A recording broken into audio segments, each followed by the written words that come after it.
Ladies, and welcome back for another video. On the channel, we are back. The 2025-2026 Football League season is almost here. Just under 5 weeks to go. So League 1 and League 2 content over here and full EFL coverage over on TikTok. The link will be down below. Now, to kickstart the content this season, on Friday, I went down to Fleetwood Farm where Pete Wild met Ben Knapman. Where Ben Knapman met Pete Wild.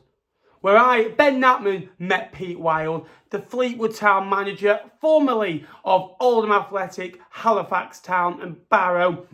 He came into Fleetwood in December last year and took 34 points in the process of last season. The discussion with him for the Fleetwood Town podcast that I host, it's the CODCAST. It wouldn't be called anything else. Now, last year we did 11 episodes across 2 series where we spoke to people in and around the football club at Fleetwood Town Football Club. We spoke to Charlie Adam, we spoke to Pete Wild. This year, hopefully next year, we're still speaking to Pete Wild.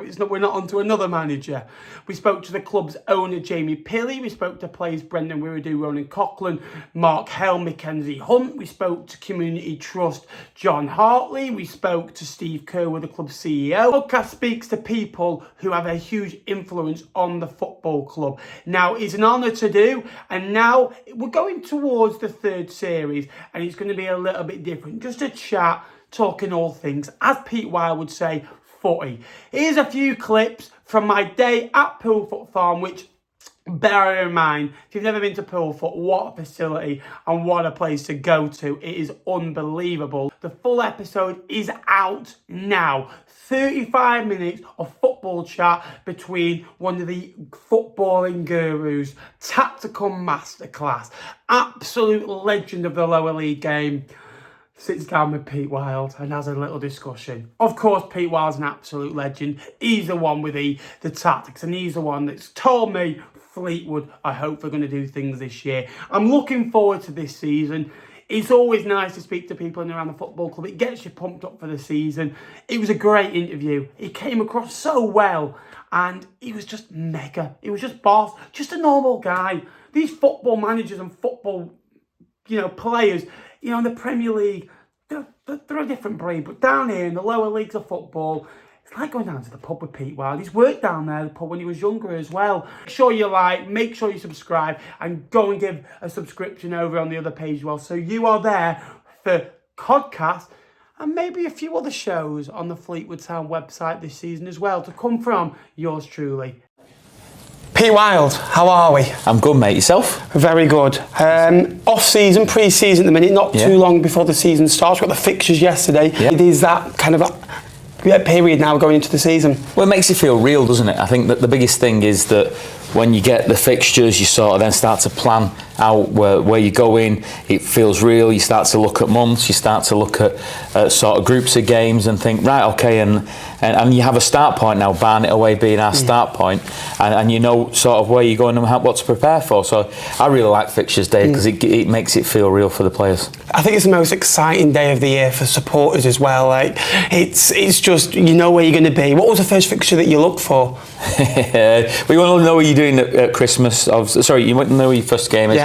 You look at the Christmas period, you look at the Easter periods, look you get last game of the season, and obviously I'll look when the Oldham game was as well. Valentine's Day as well, away from home. The place where you fell in love with, it's fitting, isn't it, on the 14th of February that you go back to your first love. Yeah, I said to the missus, I'll treat you. You can come to Boundary Park, and depending on result will depend if we go out the night. Pie at half time, bit of Bovril. Yeah. Say what the key elements that you learned last season from the group that you had, that you've got going into this season, that you think, I want to keep that, maybe we'll change that a little bit?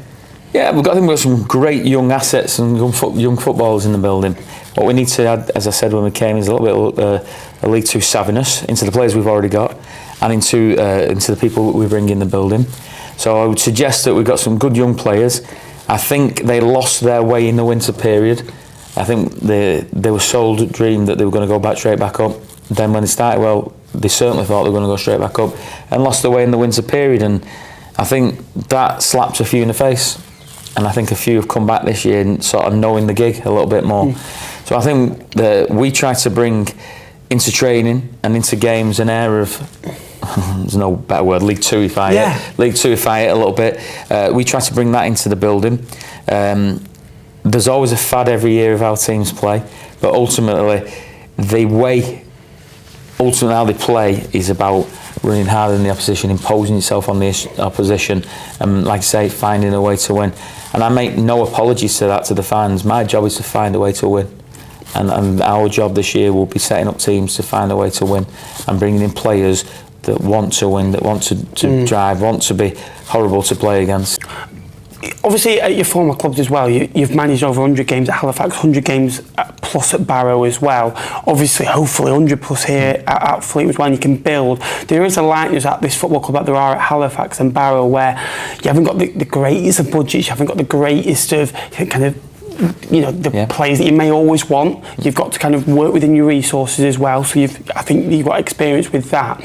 When you've been at Halifax and Barrow, you've always kind of, those first 2/3 of the season have been brilliant. What do they reckon that last third, does that come down to squad depth? Does that come down to a bit of tiredness, injuries? What do you reckon this season that people can learn from to master that last third of the season? I've always got every ounce out of every player. Do you reckon that you've just run them? Yeah, mate, I get every ounce out of every player, and like I say, maybe not have the depth that I needed. When I talk to you about the 3/3, that's me learning from previous seasons, and after that 15 games, maybe having 3 or 4 days downtime to then go again 3 or 4 days. So I'm looking at the rest periods more than everything, because when I'm on the training ground, I demand, or the staff demand, I demand to the staff that the staff demand that we go hell for leather. The stats would suggest that we have fallen away at the end of the season. That's not for want to try, and that's because we demand, and you as a fan, you want to see every week blood and guts. You want us to go out there, you pay your money, you want us to go out there and you want us to give us everything they got. Well, I have to then prepare players to give everything they got. You mentioned about the appreciation towards the supporters, the fist bumpers obviously is something that you've done elsewhere as well. What is that? Why do you do that? I think the first thing is, I'm a football fan. You mentioned that at the start. I want my players, the manager of our football club, to be at one with the fans. We have to. You've had three and a half years of sort of, for want of a better phrase. Yeah. So I could use those words. I want to build the connection, players, staff, where we're all in it as one, and we win together, we lose together, and we go down fighting in everything that we do. I want to show you that I appreciate what you do. I want to show you that every time we win, it means as much to me as it does to you. 95% of football is turgid, horrible, brutal. Yeah, minging. Yeah. And we all live for that 5%, that 5 o'clock when we win. Especially away from home, it's great when you win. Yeah, it's brilliant. 1-0 as well. Yeah, so we all live for that.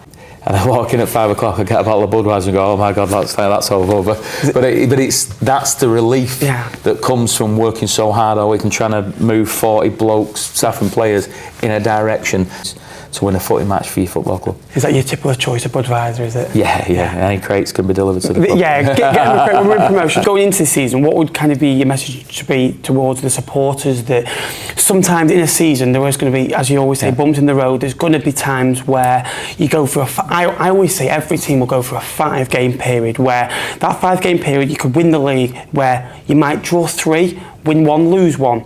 You might just not do stuff, might not play in the greatest of way, but it's important that you stick with them. Onward together is the motto of the football club. Onward is underneath the crest as well. What would be your message to be towards the supporters? The message will be, you sort of articulated it really well there, is that there will be ups and downs across the season. Every team will win and lose football matches. My challenge is that we're going out to win football matches. If we can't win, we don't lose. That is the message that comes out of us every week. So stick with us. There will be bumps in the road. There will be ups and downs. But we promise you that we'll give you everything we've got. We'll work as hard as we can to try and achieve the best we can for the football club. We'll always come over and appreciate you. If we don't give it 100%, I would be the first to suggest that. Stick with us through the highs and the lows. That's footy. Stick with us through the highs and the lows. We'll give it everything we got, and then judge us in May. Don't judge us in November, judge us in May. Pete, thank you so much for joining us. To the supporters, go and get your season ticket. You've heard it. You know, we're going to hopefully push towards that promotion places this year. Pete, thank you very much, Tom, thank you, mate. Cheers. How good is he, by the way? How good was Pete Wild, by the way? And that's just 5 or 6 minutes. He spoke for 5 times, 6 times, 7 times as long as that. That clip, by the way, was a full 35 minutes. There was not one period where he had to stop and didn't like a question. There wasn't one period where I felt uncomfortable. It was just 2 blokes talking football. But a massive thank you to everyone for following this journey as well. Go and watch the full interview. Let me know what you think. Plenty more content to come here on CODS Vlogs this season. Until next time, I will see you later.